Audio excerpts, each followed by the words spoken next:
Good morning, everybody. It's good to be back for a second round again.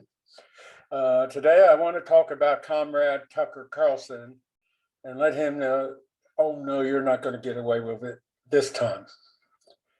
As you know, there has been a history of those who have made the enemy more effective and has supported them to help create their power. That was Axis Sally and Tokyo Rose in World War II.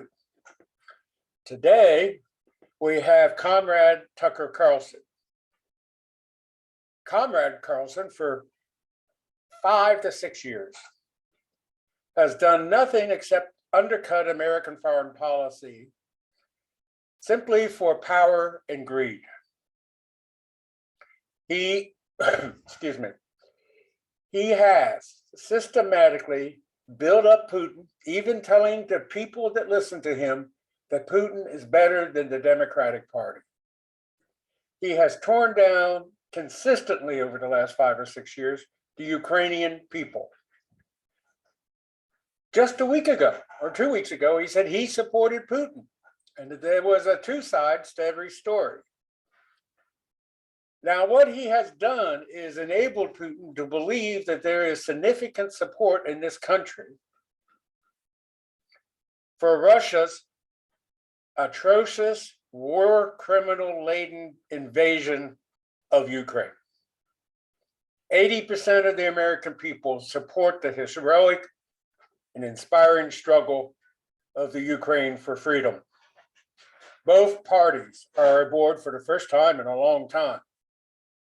Make no mistake about it, America supports the Ukrainian people, their sacrifice, with inspiration in our heart and tears in our eyes. But not Comrade Tucker Carlson.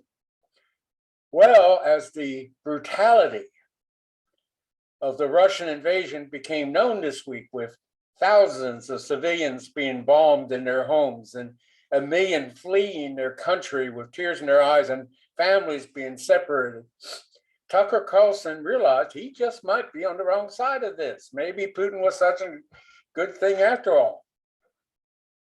So this week, Comrade Carlson said, oops, I was wrong.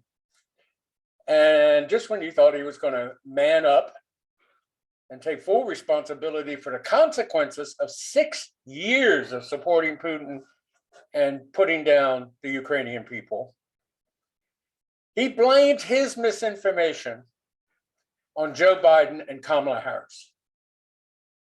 Now, first of all, it boggles the mind. It goes right up there with saying, Putin saying, I'm going in to denazify the Ukraine, when the head of the Ukraine is a Jewish man, heroic man, one who I will never forget, who lost 4 family members in the Holocaust. And then they bombed the Holocaust Memorial. So Tucker, don't try this propaganda on us. I mean, you turn on a dime quicker than Goebbels. The fact of the matter is, if you didn't feel you had the information, why were you making the opinion? Why were you opening your mouth? Why didn't you do your homework? Then you said, I got the wrong talking points. Talking points? Do you read books? Do you understand the history of Putin's brutality to the LGBTQ community, to dissent, to writers, to artists, the imprisonment of opponents? Didn't you read about any of that in your praise of Putin? No, Tucker, we know your game. It's all about power and money. There's not a principled bone in your body. And to what you did this week, in just a couple of minutes, not a long, thoughtful discussion of what the real facts are, you did to save your own skin. And you blamed others for your misadventures. Well, Tucker, I got news for you. Those 6 years of supporting Putin and enabling him to believe that their support in this country for this invasion can't be erased with an oops. For years to come, and I want you to know this, the blood of the Ukrainian people will be on your hands. And no matter how lightly you wash those hands, they will still drip with blood. You are a shame to this country.